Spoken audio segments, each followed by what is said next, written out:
अमोल मिटकरींवर टीका करताना वापरलेल्या ब्रिगेडी शब्दावर हाकेंनी उत्तर दिले। मिटकरींना उत्तर देताना हाके यांनी संभाजी ब्रिगेडी छाप असा शब्द वापरला। त्यावर संभाजी ब्रिगेड हीच संस्था महाराजांचा अवमान करत असल्याचा दावा हाकेंनी केलाय। पाहूया। तुला सांगतो ना जरा शांतता घे ना। तुझ्या प्रत्येक प्रश्नाचं उत्तर देतो। तुझ्या नरड्यात जितकं जोर आहे त्यापेक्षा जास्त जोर माझ्या नरड्यात आहे। तुझ्या नरड्यात जितकं जोर आहे त्यापेक्षा जास्त जोर माझ्या नरड्यात आहे। तू मला सांगू नको।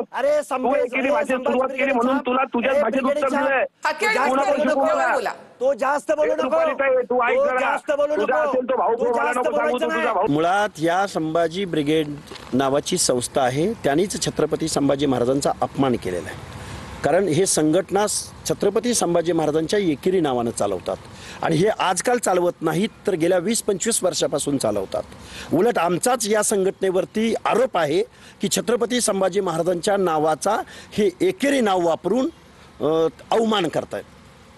या प्रश्नाचं उत्तर महाराष्ट्राला त्यांनी दिलं पाहिजे आणि लवकरात लवकर या संघटनेचं नाव बदललं पाहिजे, नाहीतर त्या छत्रपती संभाजी महाराजांच्या नावासमोर छत्रपती हा शब्द लावला पाहिजे। लक्ष्मण हागेनीच आरएसएसची चड्डी घातलेली दिसते, त्याच्यामुळे त्यांचा जो रोज चाललेला अजेंडा आहे तो आरएसएसचा अजेंडा आहे आणि आरएसएसच्या इशाऱ्यावरतीच ते काम करतायत। रेशीम बागेतूनच फॉर्च्युनर आली का अशी सुद्धा शंका निर्माण होत आहे।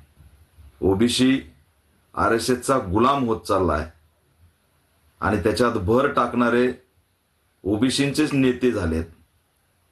आरएसएसची गुलामी ही ओबीसींसाठी मोठं संकट